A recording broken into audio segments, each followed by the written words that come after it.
आपके सामने लेकर आए। लेकिन चलिए अब इस पर विस्तार से बात करते हैं हमारे मेहमान मार्क कॉम्प्यूसॉफ्ट के सीएमडी ठाकुर अनूप सिंह से। अनूप जी, यहाँ पे आपने देखा कि हमने कंज्यूमर ड्यूरेबल रिटेलर से बात की, केमिस्टों से बात की है, कार डीलर से बात की, ट्रांजिशनल स्टॉक से लेके एंड टैक्स तक इनके बारे में काफी चिंताएं हैं। हमें ये समझाइए कि इन तमाम लोगों की, व्यापारियों की जो डर है, जो चिंता है, वो कितनी जायज है? क्या कंपनियों का पैसा वाकई यहाँ पर फंस सकता है? मुकदमेबाजी भी क्या यहाँ पर बढ़ सकती है इस पूरे कंफ्यूजन को लेकर, इस पूरे डर को लेकर? कविता जी, इसमें एक जो डर है वो मार्केट का वाकई में डर है, क्योंकि हम लोग काफी बड़ी संख्या में डिस्ट्रीब्यूटर और रिटेलर को सॉफ्टवेयर प्रोवाइड करते हैं, तो हम इसको भी फेस कर रहे हैं। लेकिन इसमें डर क्या है कि जिसका जहां टैक्स का परसेंटेज इक्वल है, जहां फर्क नहीं पड़ा है, वहां पे फर्क नहीं पड़ने वाला है। लेकिन जहां पे टैक्स परसेंटेज ज्यादा होने वाला है, वहां पे आपका, जैसे मान लीजिए रिटेलर का एक मार्जिन होता है 20% का मार्जिन। अब वो 20% का मार्जिन जब वो टैक्स बढ़ जाएगा, 7% और देना पड़ेगा, तो वो 7% का मार्जिन उसके रिटेलर को डर है कि मेरे मार्जिन से ना घट जाए। तो ये जो इसका फर्क पड़ने वाला है, इसी वजह से डिस्ट्रीब्यूटर्स अपने स्टॉक को कम करते जा रहे हैं। क्योंकि अगर 100 रुपए का अब तक सेल कर रहे थे, क्या वो 100 रुपए में 7 रुपए कम करके वो बेचेंगे? तो टैक्स का जो, क्योंकि रिटेलर को 20% का मार्जिन चाहिए, वो तो अपना 20% मार्जिन डिमांड करेगा, तो उसका जो स्टॉक की एमआरपी रातों रात तो बढ़ाई नहीं जा सकती। लेकिन इसके लिए ऐसा इतना डरने वाली बात नहीं है। एक बड़ी चीज आ रही है, जीएसटी आ रहा है हमारे यहाँ पे, देश के लिए सबको मिलके इसको देखना है। और जहां तक बात है, कंपनियां इसमें काफी सपोर्ट कर रही हैं। कंपनियों को एक्साइज का क्रेडिट मिलने वाला है और जीएसटी वैट का क्रेडिट मिलने वाला है। साथ में डिस्ट्रीब्यूटर को जो वैट उन्होंने पे किया वो तो एज इट इज मिलने वाला है। तो उसके बाद जो डिफरेंसेस का नुकसान जो होने वाला है, वहां कंपनियों ने बात करना शुरू कर दिया है, अपने डिस्ट्रीब्यूटर से बात कर रही हैं कि आपको जो भी नुकसान होगा वो हम लोग पे करेंगे।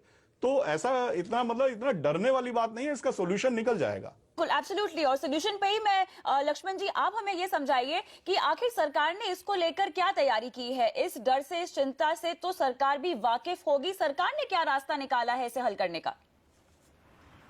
देखिए, सरकार ने जो रास्ता निकाला वो बहुत ही साफ है। सरकार का कहना है कि जीएसटी लागू होने के बाद अगर आपके पास कोई पुराना स्टॉक पड़ा हुआ है, उस पुराने स्टॉक पर आपने जितनी भी ड्यूटी चुकाई है वो सारी ड्यूटी आपको वापस कर दी जाएगी। अगर केंद्र सरकार की ड्यूटी आपने चुकाई है तो केंद्र सरकार ड्यूटी वापस कर देगी। अगर राज्य सरकार की ड्यूटी आपने चुकाई है तो राज्य सरकार ड्यूटी अपनी वापस कर देगी। और लेकिन अगर आपके पास ड्यूटी चुकाने का, मिसाल के तौर पर एक्साइज ड्यूटी चुकाने की रसीद आपके पास नहीं है, तो लमसम एक एक्साइज ड्यूटी अमाउंट सरकार मान लेगी, उसका सिर्फ 40% आपको वापस करेगी। यानी रसीद है तो पूरा वापस करेगी, रसीद नहीं है तो सिर्फ 40% वापस करेगी। लेकिन चूंकि रिफंड की जो प्रक्रिया होती है वो प्रक्रिया काफी ज्यादा लंबी होती है। कई मामलों में रिफंड आज भी लोगों के अटके पड़े हुए हैं, तो शायद लोगों का विश्वास नहीं जम रहा है कि ये रिफंड कितना आसानी से हो पाएगा। इसी वजह से ये डर जो है रिटेलर्स के मन में, होलसेलर्स के मन में, आपने देखा जो हमारे सहयोगियों ने बातचीत की अलग अलग जगहों से, यहाँ प्रक्रिया लंबी होने जा रही है। ये एक बहुत बड़ी चिंता है अनूप जी, अगर अब देखें व्यापारियों की और कारोबारियों की। हमें ये समझाइए कि अब तमाम डेटा जो इन्हें कोलेट करना होगा, जो दस्तावेज इकट्ठा करने होंगे, उसके तहत अगर हम एचएसएन कोड की बात करें या वो तमाम टैक्सेस की बात करें जिसका डेटा हमें सरकार को देना होगा, ऐसे में एस्टिमेट में गलती ना हो, इससे कैसे बचा जाए और कैसे सही एस्टिमेट एचएसएन कोड के तहत हम पहुंचा पाएंगे? देखिए कविता जी, अब तक क्या होता था कि हम सिंपल तरीके से मैनुअल भी बिल कर लेते थे और मैनुअल बिल को करके हम अपने सीए को दे देते थे, वहां से वो अपना अकाउंटिंग भर देते थे। बहुत सिंपल सा प्रोसेस हुआ करता था। लेकिन क्योंकि अब वो प्रक्रिया थोड़ी सी बदलने जा रही है, एचएसएन कोड आपको बिल पे छापना होगा, एचएसएन कोड वाइज आपको डेटा देना होगा, कमोडिटी का जो कोड है एचएसएन कोड, उसके अकॉर्डिंग आपको डेटा जमा करना पड़ेगा।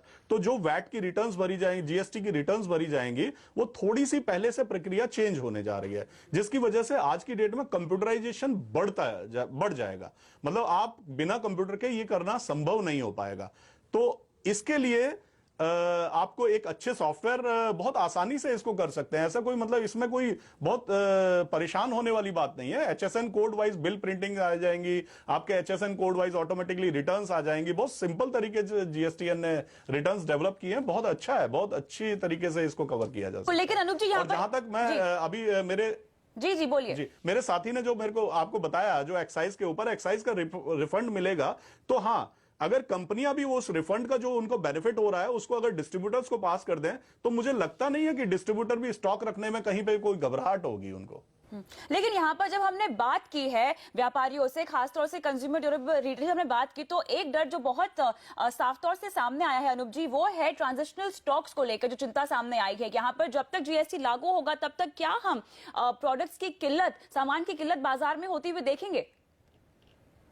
देखिए, अभी इसका मुझे ये लगता है कि बहुत जल्दी हम लोग इसके समाधान पे आ जाएंगे। जैसा कि एक्साइज का जैसे ही रिफंड की बात आ जाती है और मैन्युफैक्चरर्स इस बात से उनको पुख्ता होना पड़ेगा कि एक्साइज का उनको रिफंड मिल जाएगा। तो जो वैट परसेंटेज का डिफरेंस आया है, जैसे 5% की आइटम, अगर मान लीजिए 5% वैट की आइटम थी, वो 12% में आ गई है, तो या 18% में आ गई है। तो जो डिफरेंसेस है, जो नुकसान होने वाला है मार्केट को, रिटेलर्स उसको बियर नहीं करेगा, वो मैन्युफैक्चरर्स को बियर करना पड़ेगा। तो मैन्युफैक्चरर्स को जो एक्साइज का बेनिफिट होने जा रहा है, वो उसके एक्साइज में जो रिबेट मिलने जा रही है, वो उससे रिफंड कर देंगे। तो ऐसा मार्केट में बहुत ज्यादा आपको ऐसा कुछ देखने को नहीं मिलेगा। बहुत जल्दी सब कुछ बहुत सिंपल हो जाएगा।